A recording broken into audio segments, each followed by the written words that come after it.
Arteta is creating something at Arsenal. That genuinely scares me. I never thought we would be in this moment. The mad thing is, the person's still improving. I could never have dreamt to have a player of this quality because I didn't think the player that was currently playing in his position could be upgraded. But Mikel Arteta once again proves me and everyone else wrong. There's so many talking points from that Chelsea game. So many moments that I have to get people's opinion on. Very quickly though, help me out. Hit like and subscribe. Let me know your thoughts on that Chelsea game. First of all, who was your man of the match?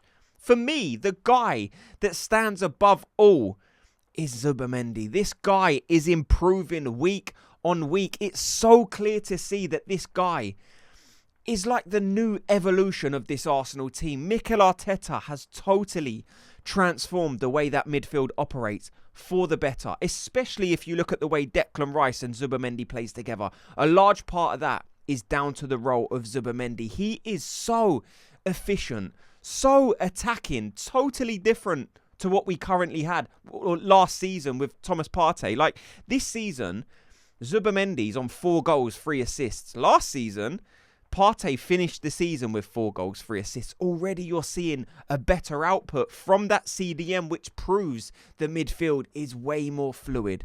The thing that frustrated me is Enzo Fernandez. Like the way, I'm sure you guys seen the clips after the game, Enzo getting frustrated because his mouth had to do the talking because his legs couldn't on the pitch. You had a chance in the game to change the outcome, but you couldn't. You folded in the game, Enzo Fernandez. You in that game folded. I may as well call you Kalani. Come pick up your clothes. I had them folded. So meet me at the door. Eyelids still open. You had a chance to change it in the game, but you didn't take that option. So that is on you. So I know why you're frustrated. You couldn't get close to Zubimendi in that game, and the frustration had to be shown after the game. Look, that game was brilliant. And it's not just Zubimendi that deserves a shout out. Gabriel, I thought, was great. I could think you could have give either one of them man of the match. Ben White was in for a shout. I know Viktor Gyökeres actually won the man of the match, but so many of them performers were above average. Like Ben White, how good is it to see Ben White flying again on that right-hand side? It's huge for Arsenal. His contribution to the team. Don't forget, when Arsenal were at their most fluid, at their most attacking, Ben White was part of that right back. He was the triangle. Him, Odegaard, Bukayo Saka, the overlaps. My God, how we've missed that. Look, Jurrien Timber is brilliant. He still is a better player than Ben White.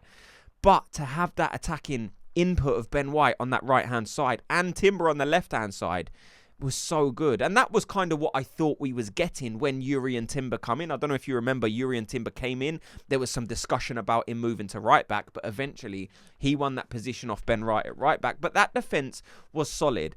The only thing, of course, that you have to speak about is the 2 goals that we conceded. Probably both could have been prevented. Was it the defence's fault? I guess one of them you could say maybe we should have shut it down quicker. But at the same time, I don't think Kepa was great in that game. And everyone knows it's not my style to come on camera and start disrespecting some of the Arsenal players. But all I would say is I can't wait to get David Raya back in goal, because the performance level from Raya to Kepa, there's a big drop-off in my opinion. Good cup keeper, but now going forward for me, I definitely stick with Raya. So Garnacho getting 2 goals, of course, is not ideal. But the rest of the game, Arsenal were just in control of that. At no point, really, apart from them goals, did I think Arsenal were anything but dominant. The way we controlled the game defensively, the midfield ran riot with Zubimendi, Declan Rice. It was just so complete, that performance. I've not seen anyone go to Stamford Bridge and put on that type of dominant display. Chelsea didn't know how to contain Arsenal, really. We was just so far above the level that I think they expected. Look, the talk before the game would have been a bit like, obviously go there for a win. But if you walk away from Stamford Bridge with a draw, taken back to the Emirates, that is a more than sufficient scoreline you have imagined. Again, I would have gone into the game wanting the win, 1 goal margin. And if we're being honest, it definitely should have been more. But you take them back to the Emirates now with a 1 goal lead. And that's the way the media are billing this. Oh, everything's still to play for. And I'm like, fine if you want to bill it that way, but we went there and dominated them at their place. It's still going to be a tricky game. They're going to have some good players, but bringing them back to the Emirates with a scoreline where we're 1 goal ahead is huge for to getting into the final for sure, because we can, if we had to, rotate a couple of players still and progress into the final. And that's what you need. There, of course, has to be a balance. There was some good rotation yesterday, some substitutes, I'm thinking. So we have to continue doing that. We got a big game coming up against Nottingham Forest. Of course, I'll have my match breakdown coming tomorrow, so make sure you're subscribed for that. But all in all, that performance was dominant. Again, 2 sloppy goals, so you're probably a bit frustrated with that. But there were some good moments. Gabriel probably could have won the game. There was, I don't know, just the way Arsenal controlled that, for me, was exceptional. But let me know your thoughts on the game and how are you feeling going forward, because we've spoke about the need for rotation going into this Forest game. For me, I play pretty much the same team, but with a caveat. I only play the same team because you can play the same team twice in a row in a 3-4 day period, but you have to then rest that whole team basically for the trip away at Inter Milan. Now, I said that before and someone commented saying, "Lo, we'll struggle with Inter Milan."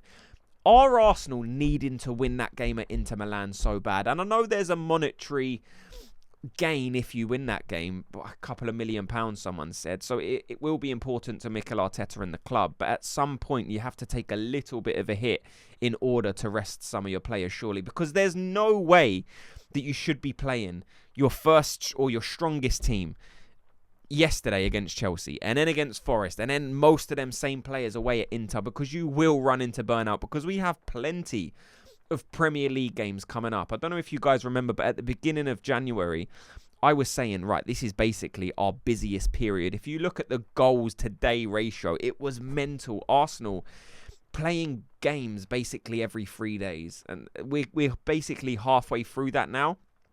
So we just need to continue managing this team, hoping that when these players come back, we've seen the reintroduction of Kai Havertz. The boost that gives Arsenal is huge. Look, I haven't even spoken about Viktor Gyökeres' goal yet. That was a proper centre-forward finish. That was a poacher's goal. Be in that area for when it breaks, when there's a bit of a scramble, when the ball falls into that area, you want your striker. I think we saw it in the last game where Bukayo Saka beat the guy, got it into the penalty spot, and there was no one there. But Gyökeres placed himself perfectly in this game to get his goal, and it was needed for sure. The conversation around Viktor Gyökeres has been intensifying week upon week, but this game week, this match at least, not game weeks, it's not the Prem, it was a cup game, but this match, he was able to just silence the noise. He was able to bring the mask out once again, and that will give him confidence going forward, no doubt. We see Viktor Gyökeres as a confidence player, and that was shown so much in the game where he had a chance. He kind of got the ball in the box and he had a chance to lay it off to someone, but he was kind of ducking and diving and trying to work an opportunity for himself. And that shows me that this isn't a player that's hiding, because if your striker was lacking confidence in that moment, the easy choice is to just pass the ball away, let someone else deal with it. But he didn't want to. He wanted to hold on to it and try and score. That's what you want from your striker.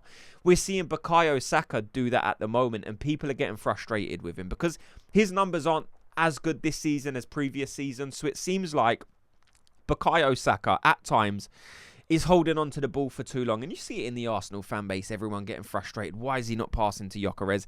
There has been a couple of chances recently where maybe he could have squared it to Gyökeres. It would have been the easy choice. Gyökeres would have been in a better position. But Saka's been lacking goals. Gyökeres has been lacking goals. So these guys are wanting to score. So if you see them trying to take the initiative and craft the opportunity for themselves, I'm kind of like, right, I get it, because they are in need of a goal. All of these forward players thrive off goals. Confidence comes from goals. You want your forward players scoring goals. And if you look at our forward players, they aren't on that many goals. I think, Martinelli's our top scorer. You've got Gyökeres in second. Trossard is similar to Saka, I would imagine. Maybe he's got one more. But they do need to be scoring more goals. And you're seeing that in some of their play. They want to score. I want this goal because it will add to my tally. But all in all, I'm very happy with that performance. Going into Nottingham Forest with a real boost, because there were conversations before this game. How are Arsenal going to be able to handle it? And we've had these conversations or these questions directed at us all season. It's kind of like the Arsenal need to make a statement mentality. this was another one of them chances Arsenal had to make a statement, and going to Stamford Bridge and comprehensively outplaying them is as big of a statement as Arsenal could have made recently. The Aston Villa, of course, was a big one, but this was up there with, okay, we can play. Look, there's some confidence there. We don't only have to dismantle these teams at home. We can go away to their place and play football, and that sets us in a good position going into the weekend, because we are going away to Nottingham Forest, and I want to see the same authority stamped on the game from some of these Arsenal players. We know they can do it. We've seen how good Zubimendi is. We've seen how good Declan Rice, Timber, Gabriel, Saka, Gyökeres, Havertz when he comes on, Trossard, Martinelli. There's so much conversation still left to be had around this Arsenal team on what we do for the Premier League, because we've seen rotation from the Cup, FA Cup to the Carabao Cup from the last Premier League game. So what do Arsenal do going into this game?